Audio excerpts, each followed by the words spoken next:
네, 최승병 전 삼성경제연구소 수석연구원 최승병 박사님 모셔서 이스라엘과 헤즈볼라의 싸움 지금 어디로 가고 있는 건지, 어떻게 해서 이스라엘이 이렇게 무시무시한 전력을 갖고 있는 건지 살펴보도록 하겠습니다. 안녕하세요. 어서 오세요. 네, 안녕하십니까. 네, 아이고, 이스라엘 헤즈볼라 중동이 지금 전쟁 더 커지는 거 아니냐 뭐 이런 걱정이 많은데요. 저는 진짜 사실 좀 무서웠던 게 네. 어떻게 이스라엘은 적군의 이 대장들을 그렇게 대장 후계자까지 딱 골라가지고 사망하도록 그렇게 공격을 하나요? 아유, 그러게요. 뭐 저희도 듣고서 야, 역시 이스라엘이 그동안 진짜 심혈을 기울여서 정보망을 구축했구나. 일단 정보의 승리라는 점에 대해서 의심의 여지가 없습니다. 정보의 승리, 스파이. 네.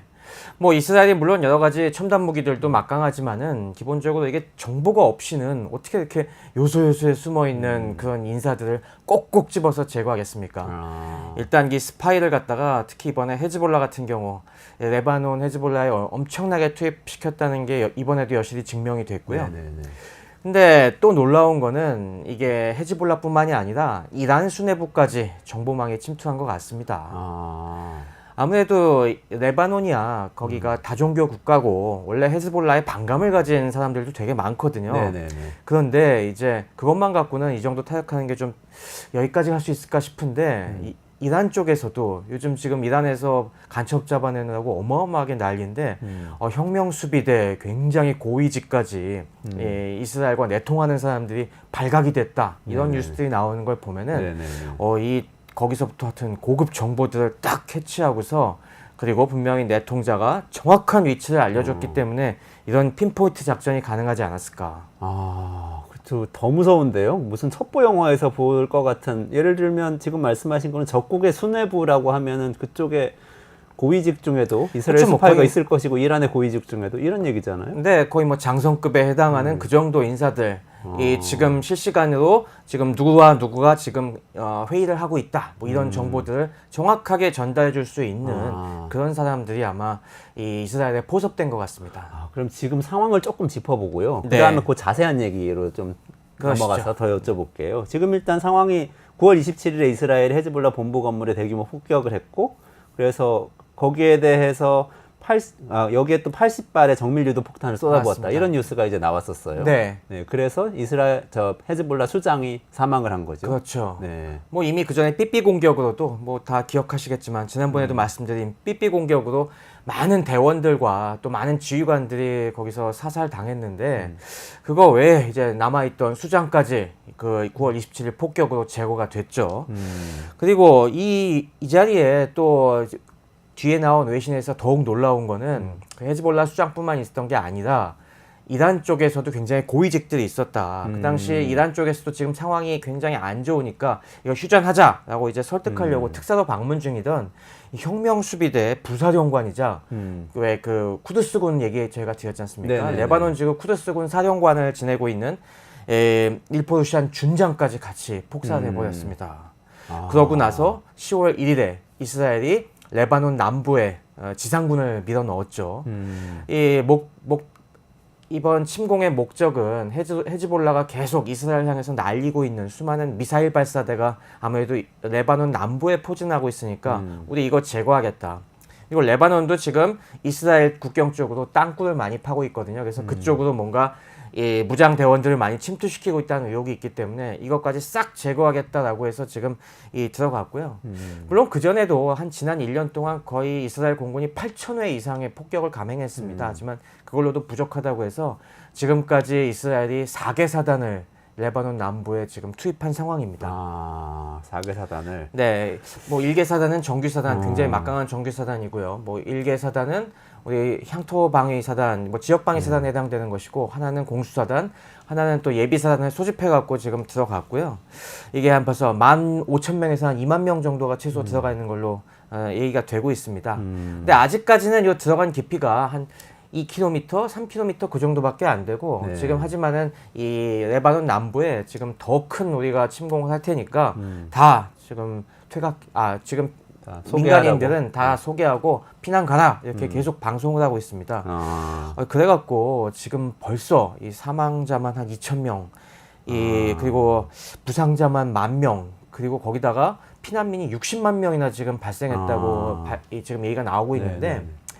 레바논 인구가 600만이 안 됩니다. 580만 그 정도인데 60만 명이 네, 피난민이에요. 10분의 1, 인구의 10분의 1이 피난을 갈 정도로 지금 상황이 굉장히 위급한 상황이죠. 그거 외에도 지금 뭐 10월 3일에는 아까 얘기해 주신 것처럼 제거된 헤즈볼라 수장의 후계자까지 폭격을 해서 지금 제거했다고 얘기가 된 상태이고 지금은 뭐 그 외에도 군수 담당 사령관까지 거의 뭐 헤즈볼라 수뇌부 그다음 수뇌부와 후계자 그룹들까지 워낙 많은 지도급 인사들이 제거가 된 상태여서 헤즈볼라가 당분간 이 조직적인 반격하기가 쉽지 않은 상황입니다. 근데 상식적으로 군 수뇌부라고 하면은 안전한 곳에서 맞습니다. 있을 것 같은데 어떻게 거기를 딱 폭격을 해가지고 또 그들을 사망하게 만드나요? 네, 그게 진짜 무서워요. 그렇습니다. 이게 아까 말씀드린 정보전의 승리가 기본이 된 상태에서 또 이스라엘의 여러 가지 첨단 무기들 그리고 그간 여러 실전을 통해서 갈고 닦아온 이스라엘군의 작전 수행 능력이 종합적으로 발휘된 결과라고 보입니다. 지난 9월 27일 그 폭격만 보더라도 이게 굉장히 용의 주도했어요. 한 80발 떨어졌다고 얘기가 되고 있는데 당연히 헤즈볼라도 이스라엘이 어느 정도 가공할 파괴력을 갖고 있는지 알기 때문에 이 지하 벙커 굉장히 깊숙한 벙커에 이 수뇌부가 자리 잡고 있었습니다. 이 우리가 지하 벙커를 공격할 때 쓰는 폭탄이 벙커버스터라는 폭탄이 있습니다. 이게 보통 비에류 109가 많이 쓰여 있는데 이게 폭탄 무게가 900kg이 넘습니다. 그리고 이게 탄체가 그 안이 일반적인 폭탄이 차 있는 게 아니라 굉장히 강한 강철 케이싱이 겉에 있어요. 그리고 그 안에 한 폭약은 4분의 1 정도만 집어넣습니다. 그러고서 이제 고공에서 떨어뜨리면은 이 고공에서 떨어지는 여기서 가속이 붙겠죠. 그래서 이 강력한 운동 에너지로 일단 그 지하를 향해서 뚫고 들어갑니다. 그래서 한참 뚫고 들어간 다음에 그 다음에 폭발을 일으키는 겁니다. 그래서 지하를 갖다가 흔들게 막 거의 지진 효과라고 하는데 이런 거 막 흔들면서 그 안에 있는 콘크리트 벙커를 무너뜨리는 이런 효과가 극대화된 폭탄이거든요.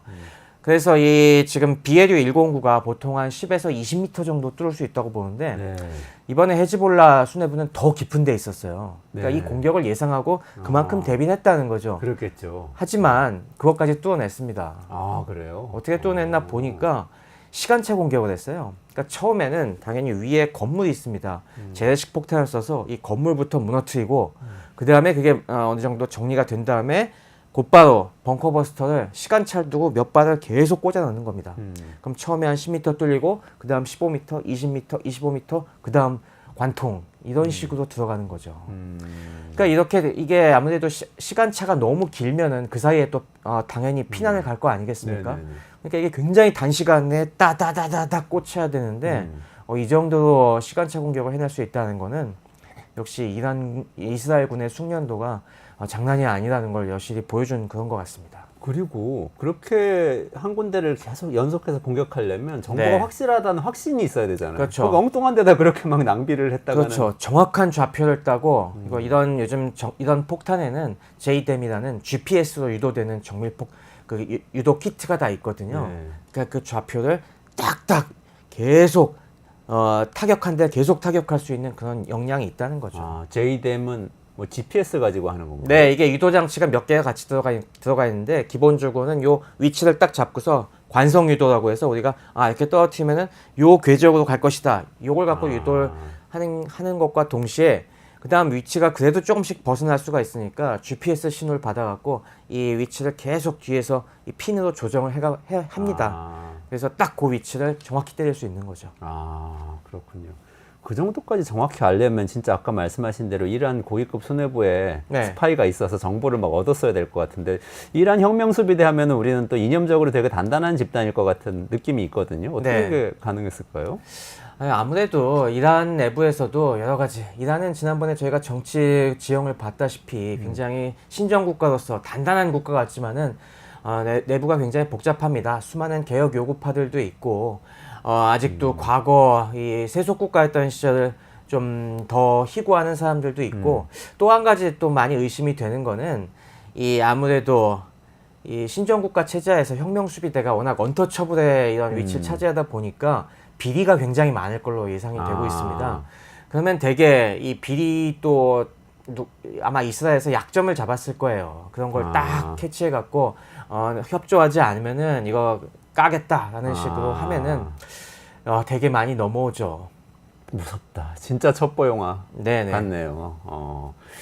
근데 이란이 보복을 또 했어요. 네. 보복한 게 뭐 효과가 있었다 없었다 좀 논란이 있는 것 같은데 네. 최 박사님 어떻게 보세요? 처음에는 뭐 이번에도 아이언돔이 굉장히 이제 성공적으로 요격했다 그런 얘기가 있었는데 많은 분들이 보면서 의심을 가졌어요. 이번엔 굉장히 여러 외신사들에서 실황 중계까지 했거든요. 네. 보시면 네. 그때 보신 분들도 계시겠지만은 여러 방송사에서 직접 이스라엘 들어가서 미사일이 떨어지고 있는 모습을 직접 찍어서 송출했습니다. 근데 거기 보면은 다 요격이 안 되는 게 확실히 보였거든요. 직접 뭐 목표를 향해서 떨어지는 미사일들을 봐갖고 그건 아닌 것 같다. 이번에 좀 뚫린 것 같다라고 했는데 역시 며칠이 지나니까 이 서방 여러 분석기관들에서 이번엔 좀 뚫렸다 그런 보고들이 나왔습니다. 네네. 지난 4월 공격 같은 경우는 드론이라든가 순항미사일 이 미사일들은 비교적 속도가 느립니다. 느리다 보니까 300발 발사해도 이스라엘의 방공망이 다 요격할 수가 있었어요. 근데 이번에는 아무래도 그 공격 수위를 높여서 이란이 굉장히 비장의 무기로 요즘 내세우고 있는 극초음속 미사일을 투입한 것 같습니다. 극초음속 미사일. 네, 그때도 제가 한번 설명을 드린 바가 있는데 최근에는 과거처럼 탄도미사일 이렇게 일반적인 궤적으로 떨어지는 미사일들은 이 요격을 당하기가 쉽기 때문에 여러 가지 변칙 기동을 하는 미사일들을 배치하고 있습니다. 그것도 굉장히 빠른 속도로 갈 수 있게요. 그래서 1단 로켓을 이렇게 점화해서 떨어지다가 여기 2단 로켓이 있습니다. 그래서 얘가 점화를 해갖고 더 가속을 붙이고 얘네가 또 조정하는 이런 장치들이 있어갖고 갑자기 솟아올랐다가 또 떨어지는 이렇게 해서 우리가 궤적을 예측하기 힘들게 만드는 장치들이 들어있는데 이란이 작년에 이 파타 미사일이라는 이런 극초음속 미사일을 공개했어요. 네. 그 파타 미사일 두 종류가 있는데 그 중에 한 단계 좀 낮은 파타 1을 이번에 쓴 것 같다는 분석들이 나오고 있습니다. 이게 이 재진입 단계에서 그래서 속도가 마하 14에서 한 15 그 정도까지 나올 거라고 보는데 이번에 뭐 이 타는 분석을 해보면은 한 30기 이상이 지금 때린 것 같다. 재진입이라면은 이게 네, 이게 탄도미사일인 건 기본적으로 거의 대기권 밖으로 올라갔다가 다시 떨어지는데 네. 그 떨어지는 걸 재진입이라고 그때가 하거든요. 가장 빠른 거죠, 그러니까. 그때가 원래 빠른데 네. 거기서 한 번 더 가속을 시켜주는 겁니다. 가속을 시켜주면서 이게 한번 튀어 올랐다가 이런 변칙 기동을 하는 거죠. 그게 마하 14, 15는 재진입 시점에는 그 그렇죠. 정도 속도까지 나왔을 거다. 그러면 이게 엄청나게 빠르네요. 우리가 보통 패트리엇이나 이런 것들이 한 마하 5에서 6 그 정도의 대응은 할 수 있는데 이렇게 마하 10 이상 올라가면은 명중률이 확실히 떨어집니다. 그런 걸 노린 거죠. 네. 이번에 공격한 주요 목표 중에 하나가 이스라엘의 네바팀 공군기지라는 곳이 있어요. 네. 여기가 아무래도 이스라엘이 보유하고 있는 가장 첨단 이 스텔스 전투기인 F-35가 배치되어 있는 기지거든요. 근데 여기를 공격했는데 한 30기 정도가 네바팀 공군기지 주변에 떨어졌다. 그리고 네바팀 공군기지의 여러 경납고라든가 건물에 보면은 구멍들이 뚫려 있다. 그러니까 파편이라든가 아니면은 거기를 직격한 탄들이 좀 있을 것이다. 그리고 이 활주로 옆에 보면 유도로가 있지 않습니까? 그 유도로에도 이제 구멍이 있더라. 그러니까 아직 이란의 이 미사일이 정밀도가 아주 높진 않기 때문에 목표를 딱 때리진 못했지만은 주변에 이 정도 떨어질 정도로 이번에는 방공망이 확실히 뚫렸다. 이런 판단이 가능한 거죠. 그래도 이란하고 이스라엘하고 거리가 꽤 되잖아요. 1000km 이상. 1000km가 넘죠. 근데 지금 발사한 파타 미사일 같은 경우는 딱 그 정도 넘어갈 수 있는 1400km 정도 사거리를 갖고 있습니다. 그래서 그 사거리가 꽤 높으면서 정밀도가 아주 높진 않지만 그래도 그래도 어느 옛날 정도는- 탄도미사일에 비해서는 옛날 탄도미사일 같았으면 몇 킬로미터 밖에 떨어졌을 텐데 이번에는 어떤 미사일 같은 경우는 CNN 분석 결과를 보면은 한 10m 정도 빗나갔다고 해요. 그래요? 네, 그러니까 이게 조금만 더 정밀도가 향상이 되면은 이스라엘도 이젠 무시 못할 굉장히 걱정을 해야 될 상황이 점점 다가오고 있는 거죠. 그리고 아이언돔, 그러니까 패트리엇이나 이런 요격으로는 해결이 안 된다는 것도 확인이 된 건가요, 그러면? 그렇죠. 그걸로 역부족인 거죠. 이게 여러 발 쏘면은 아무래도 극초음속이 되면은 명중률이 떨어집니다. 그러니까 한 발, 그전에는 뭐 한 두 발 쏴서 한 발 맞출 수 있었던 게 이제는 한 5발, 6발을 쏴야 한 발 맞출 정도가 되다 보니까 그만큼 상대할 수 있는 미사일 개수가 줄어들게 되죠. 아, 네. 그러니까 이번처럼 180발을 쐈다고 보도상으로 나왔는데. 네, 그 중에 몇 발이 극초음속이었는지는 모르겠지만은 당연히 이게 대규모 공세를 한다고 하면은 더 많은 숫자를 또 교묘하게 섞어서 쏠 수가 있기 때문에 이스라엘의 튼튼한 요격망으로도 이걸 다 요격한다고 장담할 수 없죠 이제. 그러면 4월 달에 그 드론하고 순항 미사일로 공격했을 때보다는 이란이 지금 강도를 높였다. 높인 거죠 확실히. 그렇게 볼 수 있는 거예요. 네. 아. 그럼에도 불구하고 이번 이란은 우리 이거면은 보복은 우린 다 했다. 더 공격하지는 않겠다 일단. 그런 식으로 얘기한 것처럼 이란도 굉장히 지금 자제한 흔적이 납니다. 그러네요. 이게 뭐 여러 가지 이유가 있는데 일단 뭐 이란 입장에서도 이 파타 미사일은 굉장히 지금 막 배치한 무기이기 때문에 함부로 쏘기 좀 그렇습니다. 아무래도 생산도 많이 안 돼 있을 거고 또 너무 많이 쏘면은 이 패턴이 다 또 들통이 나갔고 그만큼 우리 정보가 노출될 수가 있기 때문에 그런 것도 자제할 것이고 이것도 지금 계속 얘기하고 있는 것이 이란은 전략적 인내를 발휘하고 있지 않습니까? 네네네. 미국 대선 때까지는 전략적 이 뭔가 아무래도 이 상황이 네타냐후가 계속 노리고 있는 것은 지금 네. 미국 대선 판도를 흔들려고 하는 것 같습니다. 네. 지금 이 박빙 국면에서 트럼프 쪽으로 아무래도 이게 유리하니까 기울려고 이렇게 하는 거다 보니 이란 쪽에선 여기 말려들지 않겠다는 그게 지금 계속 작용하고 있는 것 같습니다. 헤즈볼라가 계속 휴전할 것 같은 이야기 내는 것도 또 네. 관련이 있는 건가요? 이란의 입장하고 뭔가 비슷한 것 같기도 하고요. 두 개가 다 포함이 되어 있는 것 같습니다.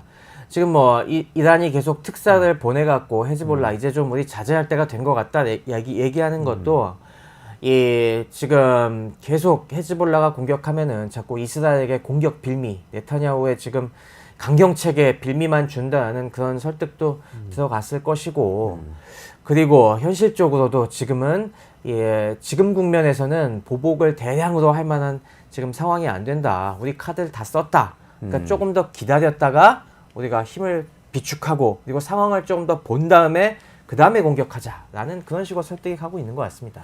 근데 사실 입장을 바꿔놓고 네. 그 우리나라 장군급 정도, 장성급 되는 사람들 중에서 적국에 지금 우리로 따지면 뭐 북한에 내통하는 사람이 있었다. 이런 의심이 들면은 굉장히 좀 당혹스러울 것 같아요. 이란 좀 그런 상황 아닐까요? 그렇습니다. 지금 이스라엘도 방첩기관들이 또 이거 색출하느라고 정신이 이란에서? 없다고. 네, 이란에서도 지금 이 방첩기관들이 이거 색출하느라고 정신이 없다고 하고 그거에 대한 충격도 만만치 않다고 해요. 아무래도 지금 뭔가 어디선가 정보가 새고 있다는 게 이런 낌새가 잡히는데 이런 상황에서 공격해봤자 이길 걸 장담할 수가 없겠죠. 그러니까요. 우리 공격 정보가 다 새나가면 뭐 이건 그냥 저기 벌리고 있는 아가리 안으로 머리를 집어넣는 거나 마찬가지 아니겠습니까? 네.